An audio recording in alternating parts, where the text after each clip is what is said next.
faut savoir que le mot prélèvement, derrière, il y a une connotation forte idéologique. Avant, en France, on parlait de contribution. Donc, depuis quelques décennies, il y a un virement vers les politiques libérales.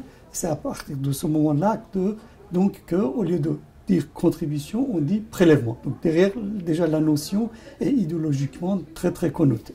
Maintenant, les prélèvements obligatoires, c'est l'ensemble des contributions des citoyens par rapport à l'État ou par rapport à la sécurité sociale, si on définit de façon un peu très rapide la définition. Donc derrière les prélèvements obligatoires, c'est le modèle social, c'est-à-dire comment les sommes que les citoyens payent à la puissance publique, à la sécurité sociale, comment, à partir de cet argent, on va assurer un certain nombre de services rendus aux citoyens. Par exemple, la santé, l'éducation nationale, la retraite, la famille, le chômage, et ainsi de suite. Donc, on ne peut pas parler seulement des prélèvements obligatoires sans parler des contreparties de ces prélèvements.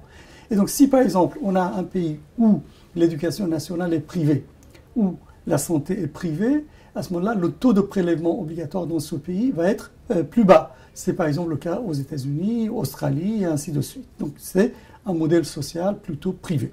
Ça, c'est la première chose. La deuxième chose, c'est que si on compare par exemple la France avec l'Allemagne, le chiffre de prélèvement obligatoire par rapport au PIB est plus faible en Allemagne qu'en France. Mais le problème, c'est que par exemple, une partie de ce que les salariés français payent, par exemple pour leur retraite, qui entre dans le calcul de ce qu'on appelle le taux de prélèvement obligatoire, ça ne se fait pas de la même manière en Allemagne. C'est-à-dire qu'en Allemagne, il y a une partie de ce que les salariés allemands payent pour leur retraite qui se fait de façon privée. Donc ça n'entre pas dans le calcul des prélèvements obligatoires en Allemagne.